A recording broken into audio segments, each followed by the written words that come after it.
好，我是兄弟的讲师高裸峰。大家好，我是妹子。妹子，上节课呢，咱们学了一些数组的一些有用的拆分和合并的函数，对不对？对。包括从数组里边提一段，对不对？从数组里边删一些，还有什么？对，两个数组合并。那这节课呢，咱们讲一些合并、交集和差集的一些东西，对吧？我们来看一下，先看一下这个合并。但是在看这个合并之前呢，还记得咱前面讲过运算符吧？记住没有一个加号运算符，对吧？那咱说了，运算符号是运算两个变量可以的，对不对？那变量的类型不光是整形两个可以相加，两个字符串可不可以相加？它会转成整数，对不对？其实两个数组也可以相加的。我们来试一下，比如说大老符 a， 看一下等于 ARAY， 这里边有 A、B、C 三个，对不对？大老符 b 等于这块，假如说这块有10、11、12，看到了吗？现在我这块大老符 c 等于大老符 a 加大老符 b， 如果是两个整相加，那咱们肯定知道是干嘛，对不对？那咱就看一下这个大老符 c 是什么数，它有什么结果？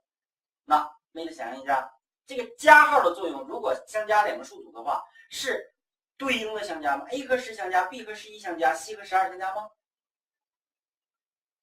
不是的，是什么呢？是数组的合并。记得，如果是两个数组相加，就是两个数组的合并，知道吗？那我们看一下这个结果是什么？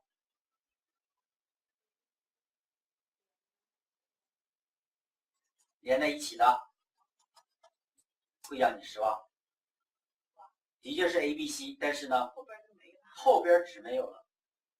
为什么后边值没有了？刚才那有的说，刚才高老师不是说是两个相加是两个数组的合在一起吗？为什么只有一个？对，加号有一个特点，就是什么？下标相同会覆盖，下标相同的会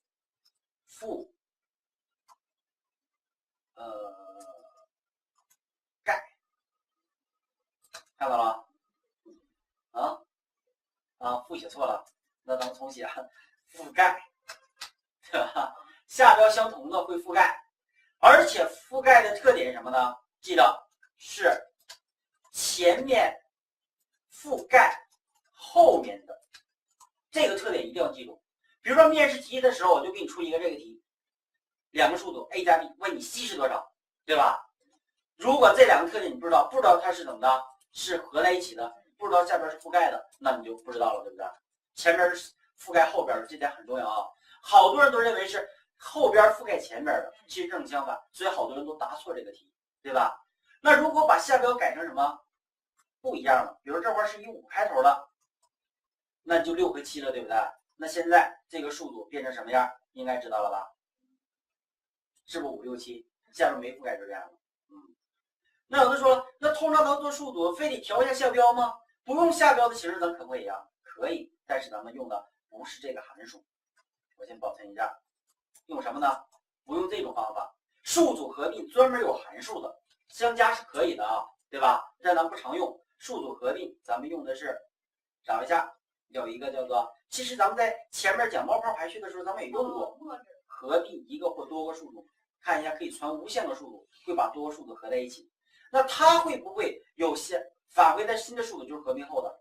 那它会不会把下标覆盖呢？看一下 ，ARAY 下划线 MEG， 对不对？这块变成两个参数，这是两个数组。当然3个数组、5个数组都可以合并在一起，对不对？看一下，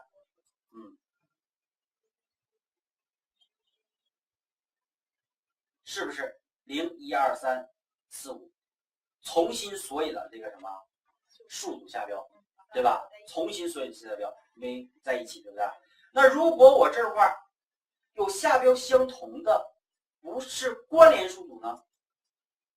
关联数组，比如这块，假如这块指定先是索引数组5，对吧？这块也强制指定下标是5，结果什么样呢？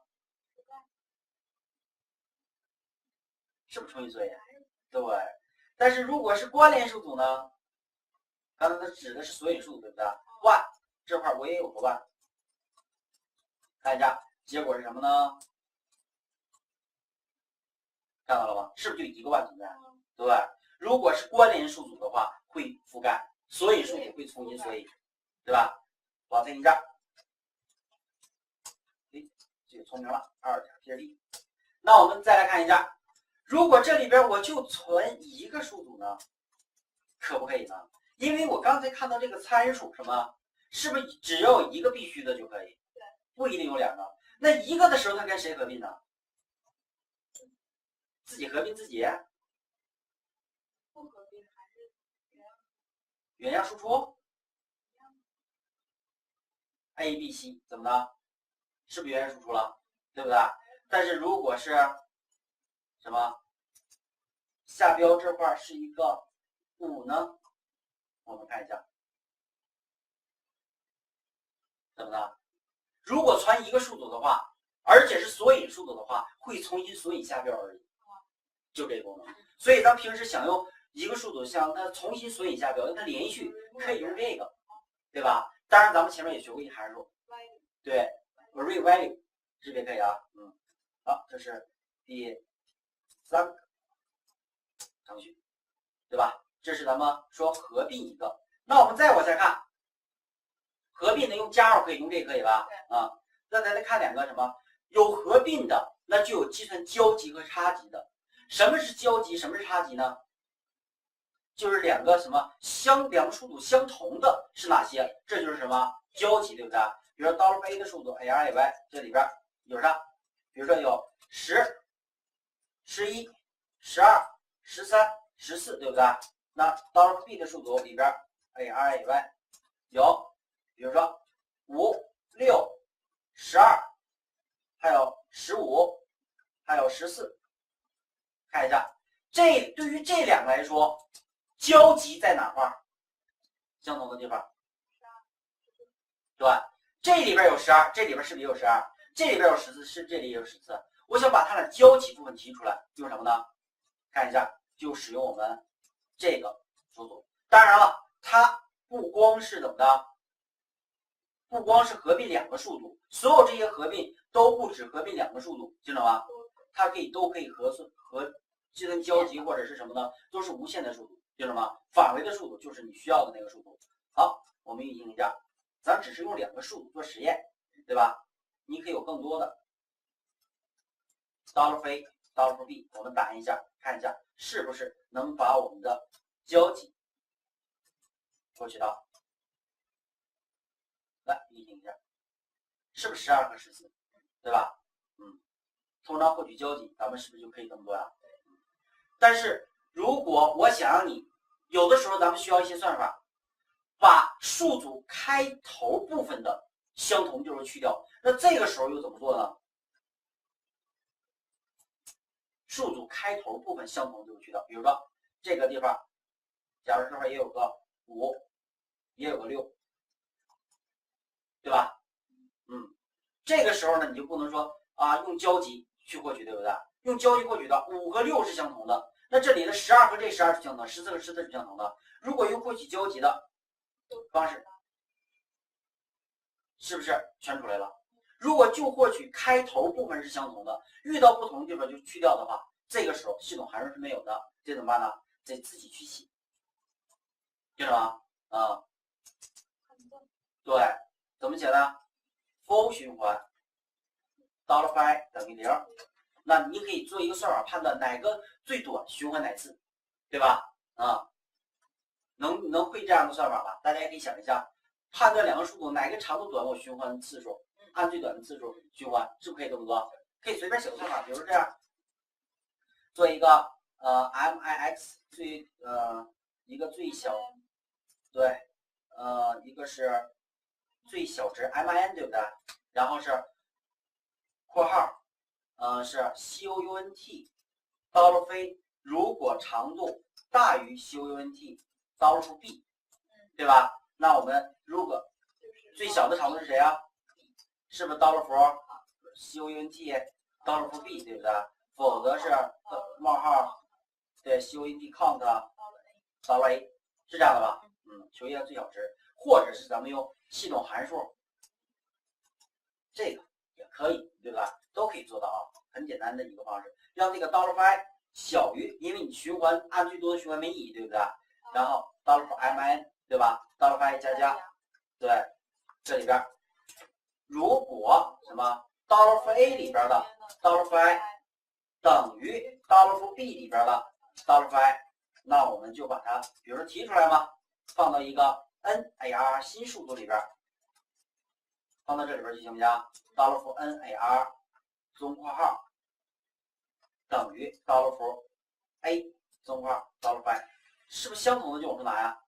不相同的，否则直接干嘛呀 ？BR 你可以退出就完了，是不是就可以了？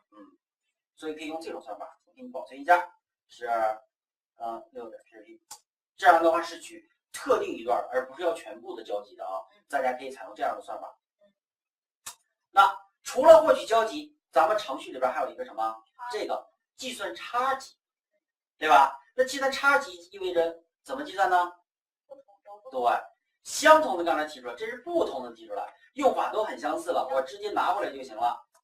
看一下啊，直接我把这个打开，把这个函数换成这个函数，就直接把差集拿出来了。看这里边不相同的都有哪些？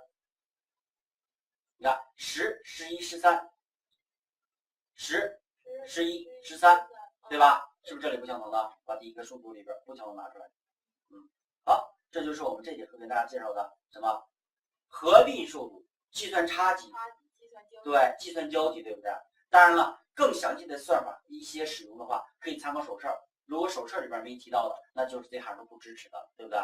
那这2节课呢，咱们把这个分类咱们也介绍完了，数组的合并、拆分、分解，这也是咱们在开发的时候经常用到的功能，大家要熟记这些功能，好吧？不是说作为了解内容，是作为重点掌握的内容。好，谢谢大家，这节课咱们就到这里，好，再见。